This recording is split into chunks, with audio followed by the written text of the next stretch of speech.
নমস্কাৰ আজি তোমালোকৰ যিখন ফ'ৰ্থ ছেমিষ্টাৰৰ প্ৰথম কাকত আছে তুলনামূলক ভাৰতীয় সাহিত্য সেই পেপাৰখনৰ বাকী পেপাৰখন থকা যিখিনি সাহিত্য আছে গল্প উপন্যাস এই বিষয়ে ক্লাছ কৰিবলৈ আজি আমি আমাৰ মাজলৈ আমি আমন্ত্ৰণ কৰি আনিছোঁ আমাৰ মহাবিদ্যালয়ৰে ইংৰাজী বিভাগৰ ডক্টৰ অমিতাভ ৰঞ্জন কানু ছাৰক। উষা প্ৰিয়মৱদা তেওঁৰ বিষয়ে অলপ জানিব ভাল যে তেওঁ জন্ম কানপুৰত উত্তৰ প্ৰদেশ কানপুৰ তেওঁ খুব দুখীয়া পৰিয়ালত জন্মগ্ৰহণ কৰিছিলে তেওঁলোক ভূমি আৰু উষা প্ৰিয়মৱদাই চবত সবাতোকৈ কনিষ্ঠ আছিল মায়ে তিনিগৰাকী কুলিতাৰী ডাঙৰ দীঘল কৰিছে। এতিয়া কথাটো হ'ল উষা প্ৰিয়মৱদা তেওঁৰ কিন্তু উষা শ্ৰীবাস্তৱ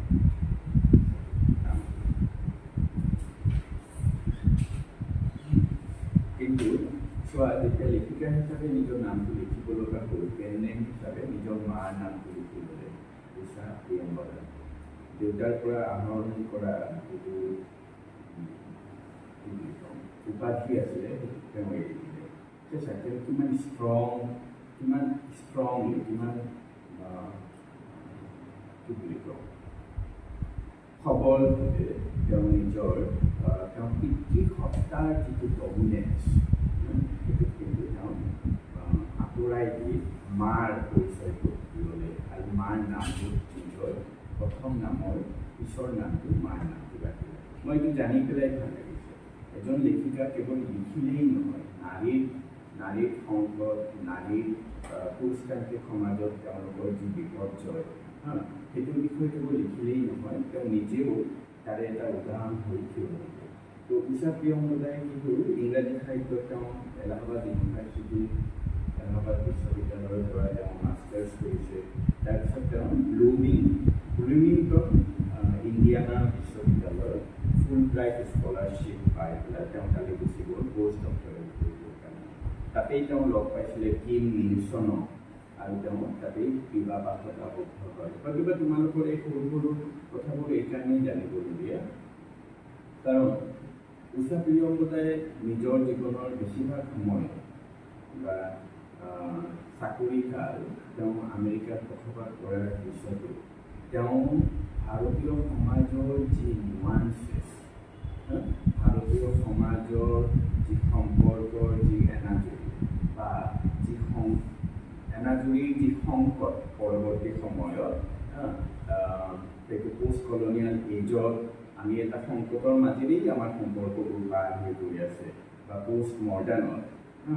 মডাৰ্নিজমতো এই ক্ৰাইচিছবোৰ দেখা গৈছে আৰু এই পোষ্ট মডাৰ্নিজম যি কেৱল আমেৰিকা আৰু ব্ৰিটেইনত আহিছে সেনেকুৱা নহয় আমাৰ ইয়াতো আহিছে। ইয়াৰ সম্পৰ্কৰ অৱক্ষয়বোৰ আমি নিজৰ সমাজতো দেখিবলৈ পাওঁ। কি কাৰণত দেখিবলৈ পাওঁ কাৰণ আমি এটা গ্ল'বেল ৱৰ্ল্ডত আমি বসবাস কৰি আছোঁ। এতিয়া কোনো ৱৰ্ল্ড আমাৰ পৰা বিচ্যুত নহয়। আমি একেই লেঠাৰিয়ে আজি হৈ যোৱা ঘটনা এটা লগে লগে আমি গম পাই যাওঁ যে বিদেশত কি হৈ আছে। সেইকাৰণে সেই ঘটনাবোৰো আমাৰ জীৱনত প্ৰভাৱ পেলায়। ঠিক আছে, তো এই কথাবোৰ তোমালোকৰ মনত থাকিব লাগিব। তাৰপিছত কি হ'ল কিম নিলছনৰ লগত তেওঁ বিবাহ পাশত আবদ্ধ হৈ থাকে। তাৰপিছত তেওঁ বিচ্ছেদ থাকে 1977 চনত তেওঁলোকৰ বিচ্ছেদ ঘটে আৰু তাৰপিছত প্ৰিয়মৱদাই 1981 চনত আকৌ পাৰ নিক্ৰক নামৰ ব্যক্তি এগৰাকীক বিয়া কৰায় আৰু পাৰ নিক্ৰক PERNYKROG তেওঁ হাৰ্ভাৰ্ড বিশ্ববিদ্যালয়ৰ অধ্যাপক আছিলে আৰু নিক্ৰকৰ মৃত্যু হৈছিলে 2014 চনত। বেছি দিন হোৱা নাই আমি 24ত আছোঁ তাৰমানে 10 বছৰ আগত নিক্ৰকৰ মৃত্যু হয় আৰু নিক্ৰকৰ মৃত্যুৰ পিছত তেওঁ আৰু বিয়া পাতা নাই প্ৰিয়মৱদাই তেওঁ নিজৰ বিধৱাৰ যিটো জীৱন ভাৰতীয় সমাজৰ যি ৰক্ষণশীল সমাজৰ যি প্ৰটকল সেই হিচাপে তেওঁ নিজৰ জীৱন নিৰ্বাহ কৰিছে। তেওঁ প্ৰথমতে কিন্তু দিল্লী ইউনিভাৰ্চিটিৰ লেডি শ্ৰীৰাম কলেজত ইংৰাজী পঢ়াইছিলে। পিছলৈ তেওঁ আমেৰিকালৈ গুচি যায়। এতিয়া কথাটো হ'ল যে প্ৰিয়ংবদাই যিটো গল্প লিখিছে ৱাপচি, এই গল্পটো আচলতে ইংৰাজী হিন্দী সাহিত্যৰ মানে এটা মানে মই যি দেখিলোঁ খুব উল্লেখযোগ্য গল্প বুলি সিহঁত ভাবে, ঠিক আছে। এতিয়া কথাটো হ'ল যে যেতিয়া মই তেওঁ সেই গল্পটো মানে ইংৰাজী সাহিত্যৰ তুলনাত যেতিয়া মই চাব ধৰোঁ, মানে ধৰি লোৱা মই যিহেতু ইংৰাজী পঢ়াওঁ বা পঢ়োঁ, তো ইংৰাজী সাহিত্যৰ গল্পবোৰতো মোৰ জনা আছে, যিখিনি মোৰ জনা আছে। তো সেই হিচাপে যদি চাওঁ যে এনেকুৱা লাগে যে এই মানে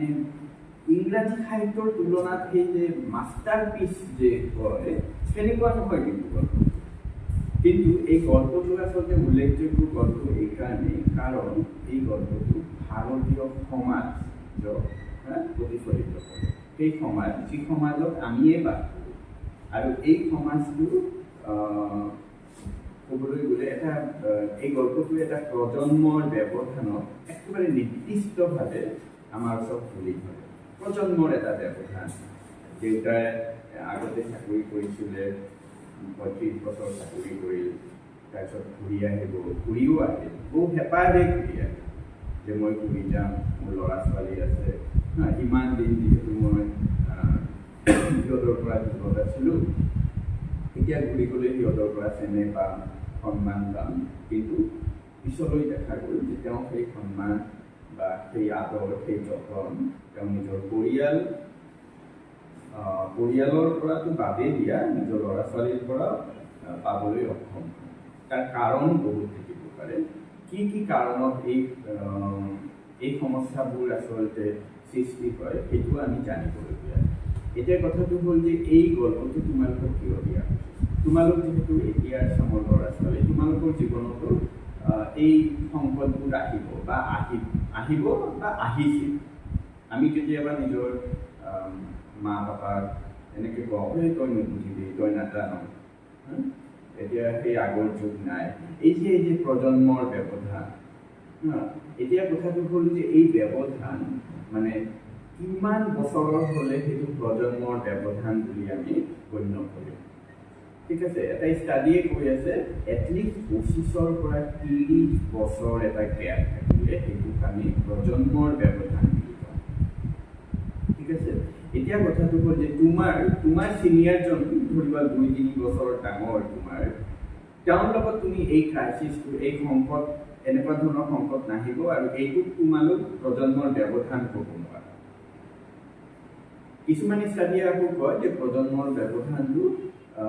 আৰু নেৰো কৰি দিছে, ২৫ৰ পৰা ৩০ নহয়, কিছুমানে কৈ আছে ১০ৰ পৰা ১৫ বছৰৰ ব্যৱধান হ'লেও সেইটো প্ৰজন্মৰ ব্যৱধান আচলতে দেখা দিয়ে। তাৰ কাৰণ বহুত থাকিব পাৰে। সেইটো প্ৰযুক্তি হ'ব পাৰে, আমাৰ ডেভেলপিং ছ'চাইটি, আমি খুব দ্ৰুত গতিত আগবাঢ়ি গৈ আছোঁ। এটা মানে কি বুলি কওঁ, এটা জাম্প হৈছে সম্পূৰ্ণ সমাজ ব্যৱস্থাত। আগত যেনেকুৱা আছিলোঁ ঠিক তেনেকুৱা নাই।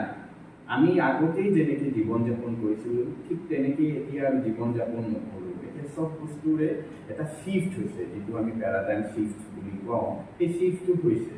আৰু সেইকাৰণে কি হয় যে এই যে ব্যৱধানটো একদম স্পষ্টভাৱে দেখা যায়। এতিয়া মই আহিম তোমালোকৰ ধৰি লোৱা শ্বৰ্ট ষ্টৰী, যিটো এই চুটি গল্পটো কিহৰ ওপৰত আছে সেই বিষয়টো অলপ তোমালোকৰ লগত ডিছকাছ কৰিম। তোমালোকৰ অসমীয়া, এইটো মই অসমীয়া অনুবাদটো মই পোৱা নাই, হিন্দীত আছে যিহেতু মই হিন্দীটোৱে পঢ়ি লৈছোঁ, ঠিক আছে। তোমালোকৰ হাতত নিশ্চয় থাকিব, হয়তোবা আছে, তো সেইটো তোমালোক পঢ়িবই পাৰিবা, ধুনীয়াকৈ পাই যাবা। তো ৱাপচি গল্পটোৰ প্ৰথম যিটো মানে মূল যিটো চৰিত্ৰ সেইটো হ'ল গজাধৰ বাবু। তো গজাধৰ বাবু কি হ'ল, ক'ৰ পৰা আৰম্ভ হৈছে, সম্পূৰ্ণ গল্পটো আৰম্ভ হৈছে চোৱা, তেওঁ নিজৰ বেডিং ইত্যাদি বান্ধি আছে, তেওঁ এতিয়া চাকৰি জীৱন তেওঁ শেষ হ'ল, তেওঁ এতিয়া নিজৰ ঘৰলৈ উভতি যাব। বৰ হেঁপাহেৰে তেওঁ নিজৰ বস্তু বাহিনী সামগ্ৰীবোৰ গোটাই আছে। যে তেওঁ ঘৰলৈ উভতি যাব কিহৰ কাৰণে উভতি যাব তেওঁ কৈ আছে যে মই ইমান দিনে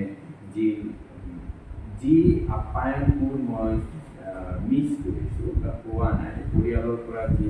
যিবিলাক মোৰ পাবলগীয়া আছিলে এতিয়া মোৰ আৰু কোনো দায়বদ্ধতাও নাই মই ধুনীয়াকৈ তাতে নিজৰ পৰিয়ালৰ লগত নিজৰ পত্নীৰ লগত নিজৰ ল'ৰা ছোৱালীৰ লগত জীৱন যাপন কৰোঁ তো গজাধৰ বাবু কি হ'ল যে নিজৰ বস্তু বাহিনী যেতিয়া গোটাই আছে তেতিয়া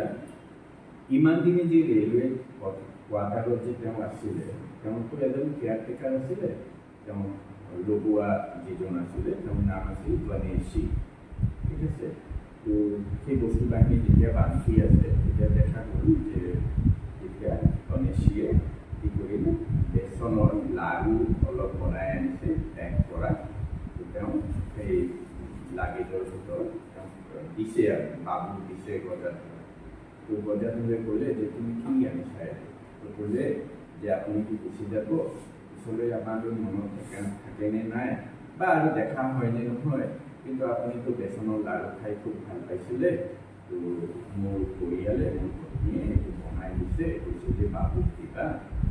কাৰণ তেওঁ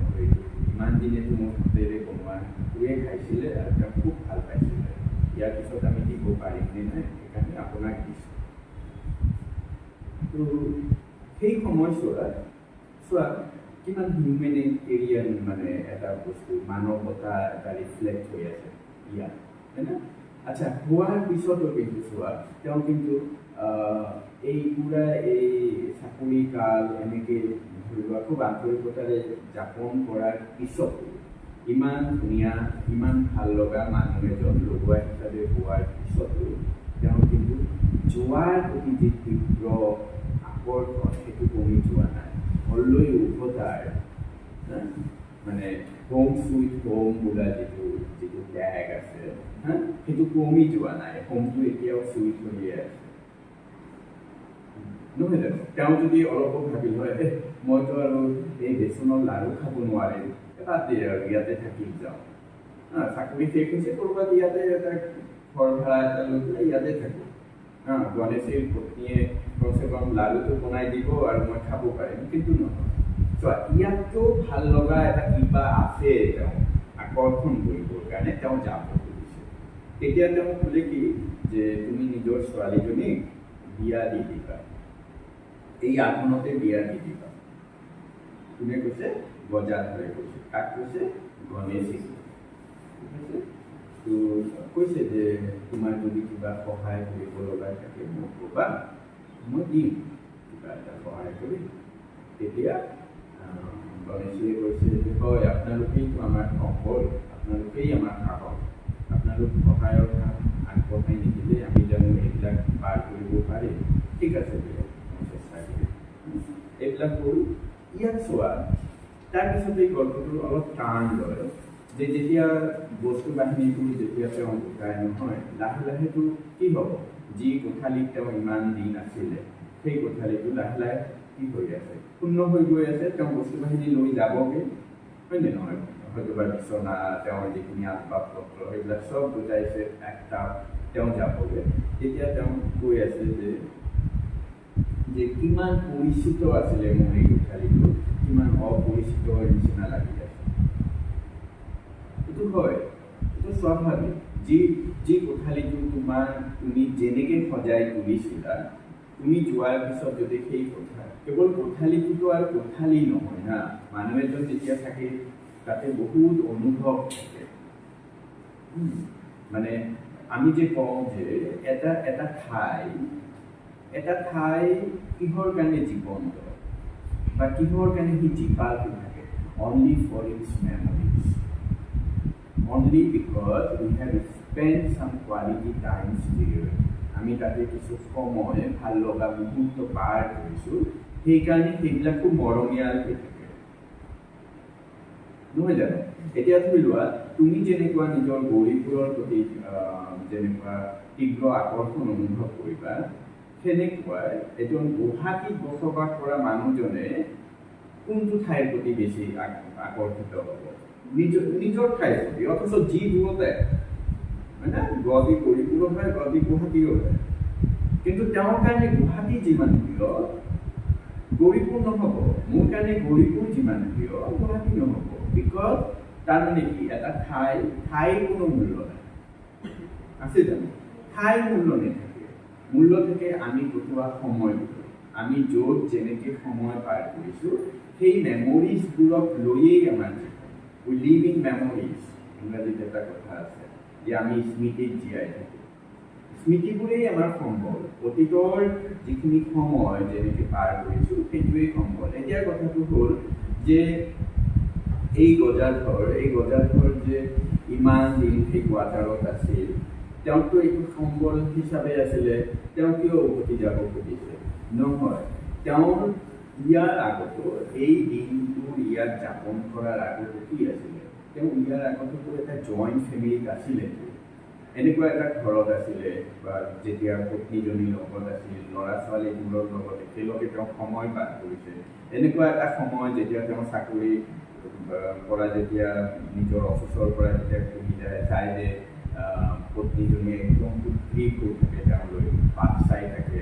ঘৰত সোমোৱাৰ লগে লগে তেওঁ ৰান্ধনীশালৰ পৰা ওলাই আহে, কি মানে তীব্ৰ এটা আৱেগ কাম কৰিছিলে। সদায় যেন এটা অনুভৱ যে নহয় মই সোনকালে ঘৰলৈ যাব লাগিব, মোৰ ঘৈণীয়েকে ৰখি আছে মোৰ কাৰণে, হয়তোবা ভাত এসাঁজ খাবৰ কাৰণেই ৰখি থকা। এই সম্পূৰ্ণ মিলাই পেলাই যি মানে মানুহৰ জীৱনটো যে বেলেগ কৰি ৰাখে, এইবিলাক কাৰণতে তেওঁ নিজৰ ঘৰলৈ উভতি যাব খোজে, আৰু তেওঁ এইবাৰ যাবগৈ। আৰু এইবাৰ কি হ'ল যে উষা প্ৰিয়ংবদাই অলপ ডিটেইলিং কৰি আছে যে তেওঁ নিজৰ এই ৩৬ বছৰৰ ৩৫ বছৰ 35 years,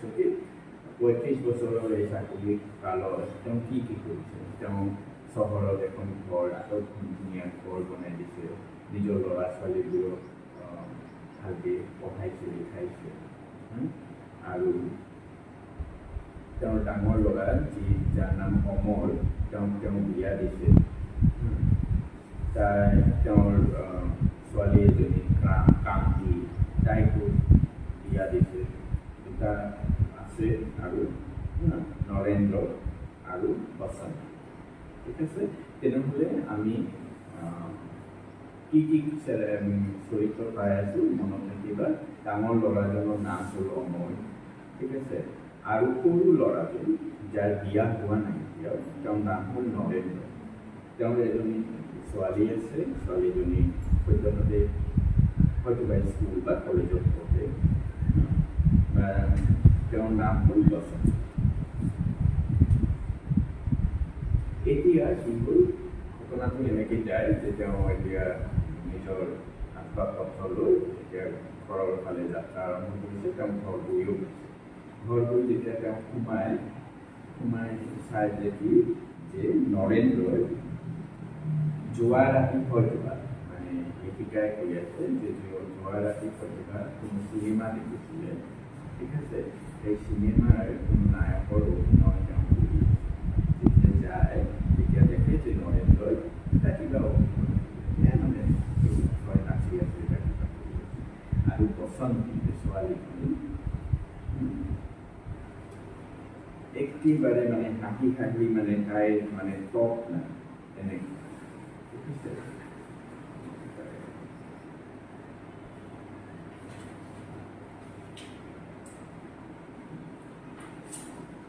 এইবাৰ কি হ'ল যে যেতিয়া সোমাল চাল যিহেতু এই লগে লগে দেখাৰ লগে লগে কি হ'ল, বাপেকক দেখিলে, দেখাৰ লগে লগে নৰেন্দ্ৰ একেবাৰে তটস্থ হৈ গ'ল, মানে হেৰি গজাধৰে বোলে কি কৰি আছে, এই কোচমচ খাই এই আঁতৰি যোৱাৰ এক ধৰণৰ প্ৰৱণতা দেখা গ'ল, আৰু ছোৱালীজনীটো গুচিয়ে গ'ল, আহি আছে। আৰু অমৰৰ যে পত্নী, তাই মানে একেবাৰে মানে দেৰি নাই, মানে ইমান তাই সেইটোত মজবুৰ, নিজৰ আচল নিজৰ হেৰিৰ কোনো চাল নাই, আৰু এই ডাঙৰ ল'ৰাটো পত্নী। এইবাৰ কি হ'ল যে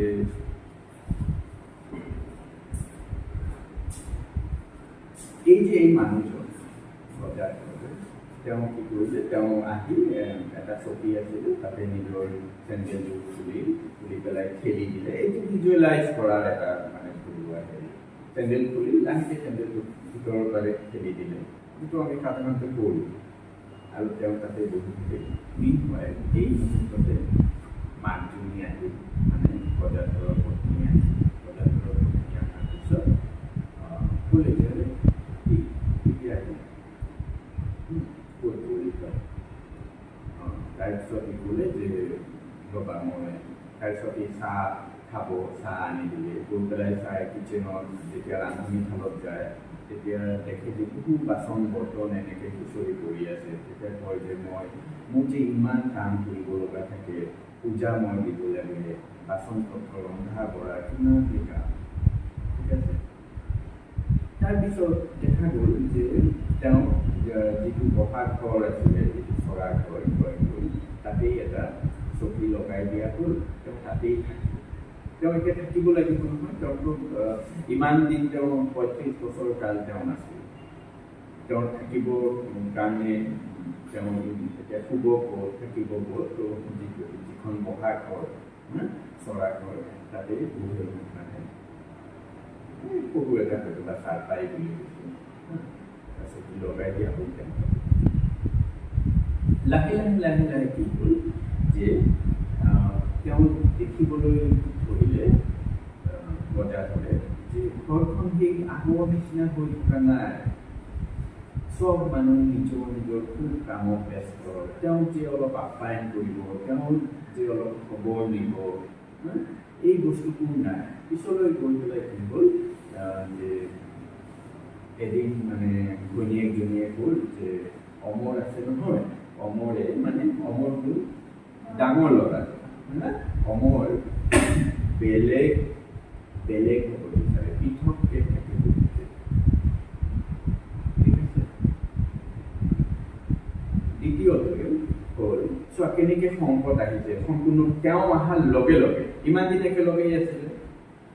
কোনোতো সমস্যা নাই আচলতে আছিল ঠিকে তেওঁলোক চব নিজৰ স্বাধীন চেতা যাৰ যিটো যেনেকৈ মন যায় তেনেকৈ থাকে হাত দিবলৈ কোনো নাই এতিয়া এজন মানে অভিভাৱক টাইপ কোনোবা এজন আহি গৈছে ইচ্ছা থাকিলেও যেন মানে কৰিব নোৱাৰি ছোৱালীজনী প্ৰচন্তি নাম তাই আকৌ মানে খুব তাইৰ এজনী লগ আছে নাম হ'ল শিলা তাই তাতে যায় যিটো বজাৰতে ভাল নাপায় কিয় যাব লাগে ইমান আৰু এই ঘটনাবোৰ মানে কোনো আচুতীয়া ঘটনা নহয় নহয় জানো এই ঘটনাবোৰ আমাৰ পৰিয়ালতো ঘটে তাৰপিছত এই বজাৰঘৰত অহাৰ লগে লগে এই অমৰৰ ঘৈণীয়েক পাৰ্টি কৰি ভাল পায় লগৰবোৰক মাতি আনি ভাল পায় সেইবিলাক লাহে লাহে লাহে লাহে মানে কোনো এটা ঠাইত যেন সংকুচিত হ'বলৈ ধৰে সেই মানে নিৰ্ভৰশীল সেইটো হেৰুৱাবলৈ ঠিক আছে এদিন তেওঁ বজাৰ কৰে একদিন শিলাক ক'লে যে তুমি যে এনেকৈ যাব নালাগে তুমি ঘৰৰ কাম কৰা কিয় যাব লাগে শিলাৰ তাত হৈ গ'ল এদিন কি হ'ল যে ই চাহ বনাইছে চাহটো ভাল লগা নাই ঘৈণীয়েকক কৈছে কি ধৰণৰ চাহ বনাইছে এদিন হেৰিয়ে বজাৰতে ক'লে যে কাম কৰা যি লগোৱা আছিলে ঘৰখনত তেওঁ ক'লে নহয় এই ঘৈণীয়েকজনী কয় কিমান কাম কৰিব লাগে মই ইভেন বজাৰতে এই কথাও ক'লে চোৱা আমাৰ মধ্যবিত্ত পৰিয়ালৰ যে সৰু সৰু সংকট বোলে যে মইতো এতিয়া চাকৰি মোৰ নাই হয়নে নহয় তেওঁ হয়তো বা পেঞ্চন পাব তো মানে দৰমহা কি হ'ব পেঞ্চন পালে আধা হৈ যাব বা তাতকৈ কম হৈ যাব তেওঁ ক'লে যে অলপ খৰচ পাতিবোৰ অলপ এতিয়া অলপ সংকুচিত কৰি আনিব লাগিব ঠিক আছে ঘৈণীয়েকক যেতিয়া ক'লে তেতিয়া ঘৈণীয়েকে কিমান আক্ষেপ কৰি কৈ আছোঁ যে গোটেই জীৱনটো মই এইবিলাকেই কৰিম মই কি পালোঁ জীৱনত তোমাৰ সংসাৰ তোমাৰ ল'ৰা ছোৱালীক ডাঙৰ দীঘল কৰা আৰু পইচা বচাই বচাই সিহঁতক ৰখা মই নিজৰ বাবে কি কৰিছোঁ মইতো একো কৰা নাই গোটেই তেতিয়া নহয় তেওঁৰ খুব আক্ষেপ হয় মানুহৰ যে কি কৰিলে কোনে কৰিলে যে বোলে মই কিন্তু বোলে মই কি কৰিম মই যিখিনি আয় কৰোঁ সেইখিনি দিয়েতো মই নিজৰ সংসাৰটো চলাম ইমান মানে তেওঁ এতিয়া অনুভৱ কৰি আছে যে ঘৰখনত কিমান মানুহৰ অভিযোগ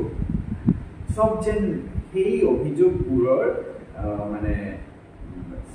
মানে কি কাৰণ মই অথচ তেওঁ নেকি নহয় এদিন যেতিয়া তেওঁক লগোৱা যেতিয়া হেৰি কৰি দিলে আঁতৰাই দিলে যে নেলাগে আৰু সেইটো লৈ পেলাই বাসন্তী নামৰ ছোৱালী বসন্তীয়ে ক'লে যে হা মই দাৰুও দিব লাগিব আকৌ মই পঢ়া শুনাও কৰিব নোৱাৰে লাগিব মই দুয়োটাই কাম একেলগে কৰিব নোৱাৰিম এই যে লাহে লাহে লাহে লাহে লাহে ঘৰখনৰ ভিতৰত এক ধৰণৰ বিদ্ৰোহ আৰু এই বিদ্ৰোহৰ মূল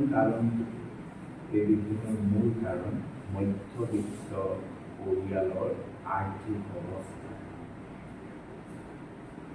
আৰু কিছুমান মৰেল ভেলুজ দুটা নৈতিকভাৱে আমি যিটো ঠিক বুলি ভাবোঁ এটাই প্ৰজন্মই যিটো ঠিক বুলি ভাবে আনটো প্ৰজন্মই সেইটো ঠিক বুলি নেভাবিবও পাৰে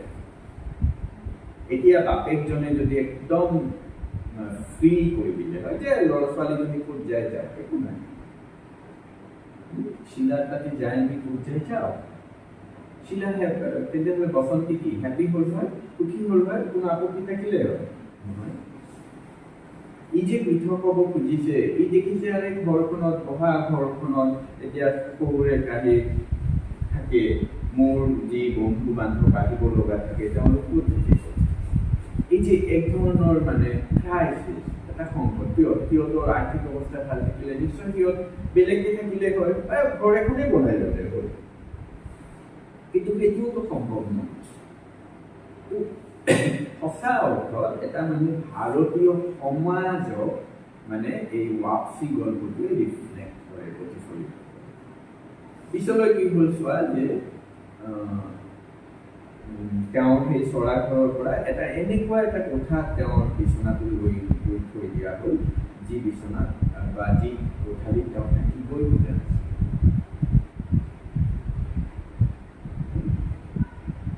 এতিয়া চোৱা শেষৰ ফালে মানে কি হ'ল গদাধৰ এদিন হঠাৎ নিজৰ পত্নীক কয় যে তোমাক মই আগতেই ক'ব বিচাৰিছিলোঁ কিন্তু এতিয়াই কৈ আছোঁ মই আগতেও পাইছিলোঁ এই কামটো কিন্তু কৰা নাই ভাবিছিলোঁ ঘৰলৈ যাওঁ তাতেই থাকিম গোটেই জীৱনটো কৰিলোঁৱেই চাকৰিয়ে কৰিলোঁ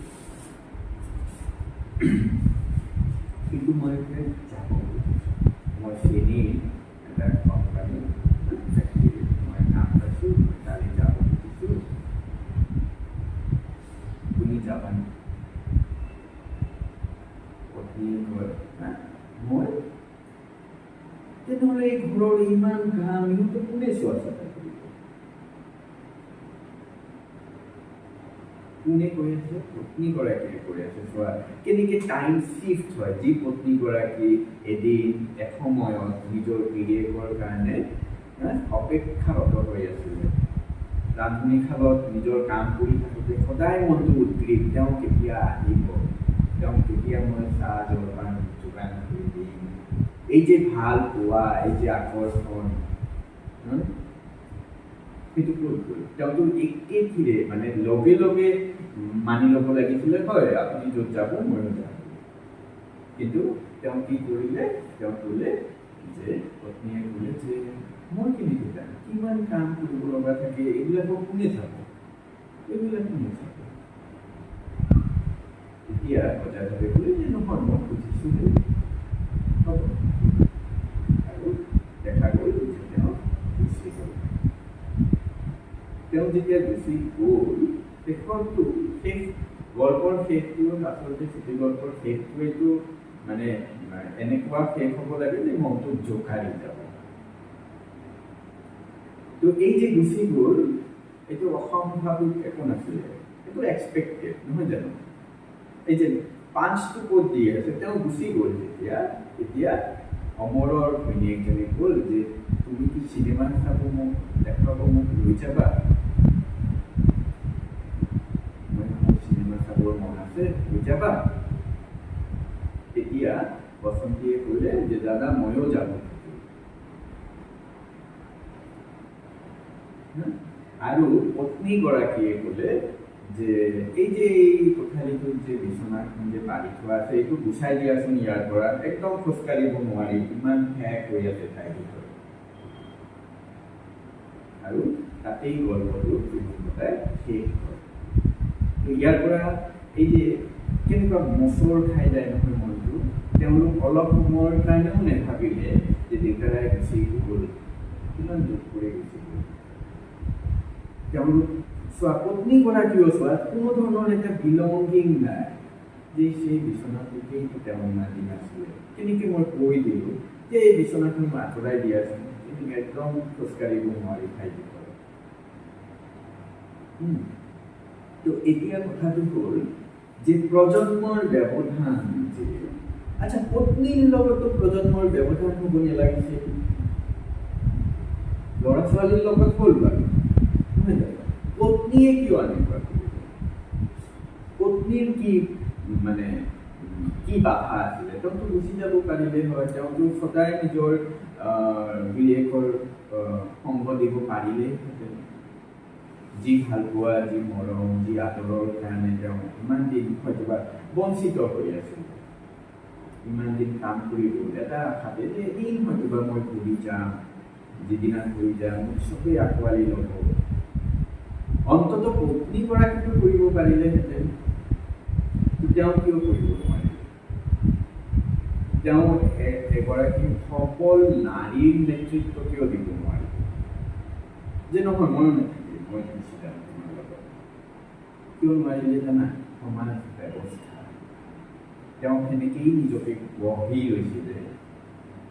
তেওঁ এগৰাকী আমি সাংসাৰিক নাৰী হিচাপে কৃতিত্ব দিওঁ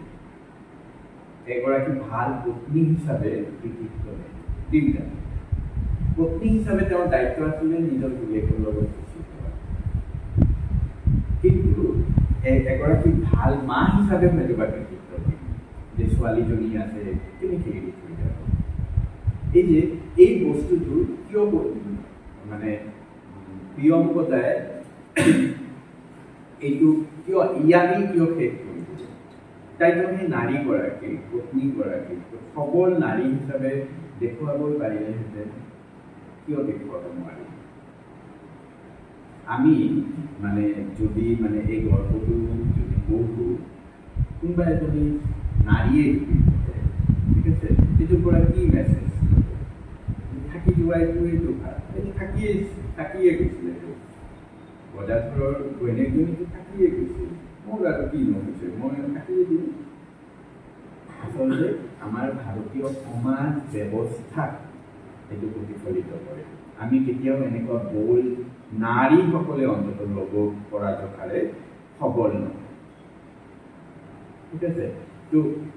এইখিনিয়ে তোমালোকৰ এই গদাধৰ বাবুৰ মানে সম্পূৰ্ণ গল্প ইয়াত তোমালোকৰ জ্যোৎস্নাই কোৱা মতে প্ৰজন্মৰ ব্যৱধান সেইটোৰ ওপৰত তোমালোকৰ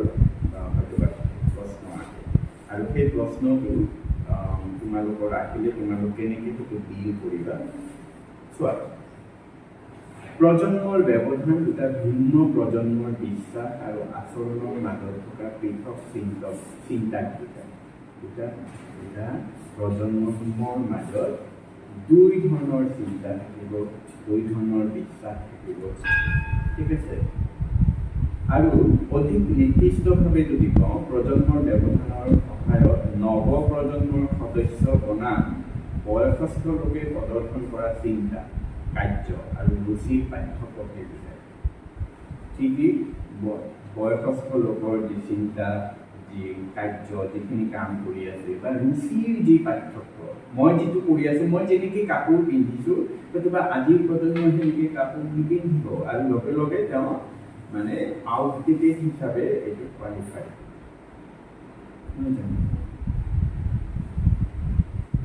প্ৰজন্মৰ যিটো ব্যৱধান সেইটোতো এটা সময়সীমাটো আছেই মই কৈছোঁ 20 বা 25 চিন্তাবিদসকলে সেইটোক আকৌ নেৰ' ডাউন কৰিছে, কয় যে 10 to 15 ইয়াৰ্ছৰ মাজতো প্ৰজন্মৰ ব্যৱধান দেখা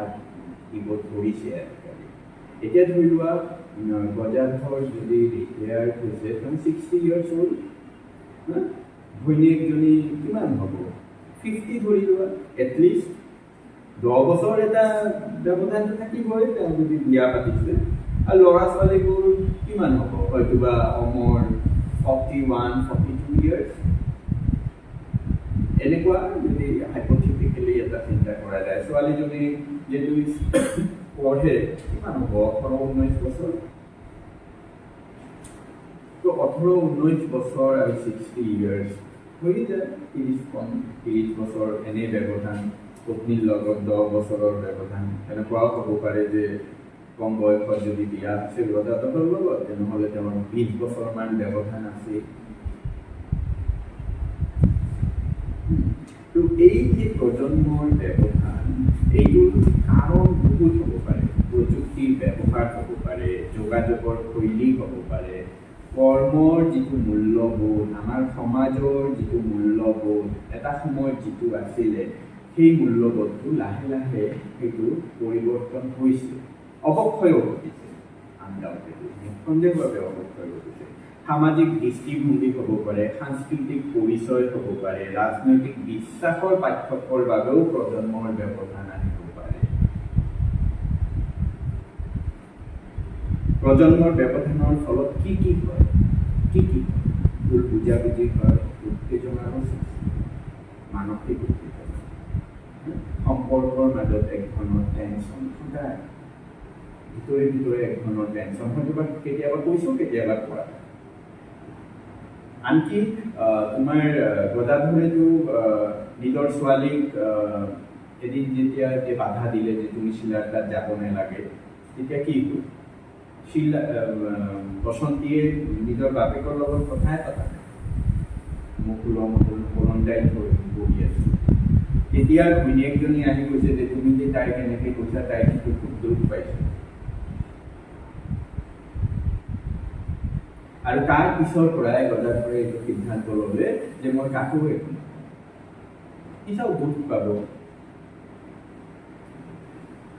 ঠিক আছে, তো তোমালোকৰ এই যে এই গল্পটো, এই চুটি গল্পটোৰ দ্বাৰা বুজিব লগা কিছুমান কথা আছে। এটা হ'ল যে আমি আমাৰ লগত যদি আমি দুটা ফালে যদি দি আছোঁ, তোমালোক নতুন প্ৰজন্ম, আমি পুৰণি প্ৰজন্ম, আমাৰ মাজতো নিশ্চয় এটা ব্যৱধান আছে।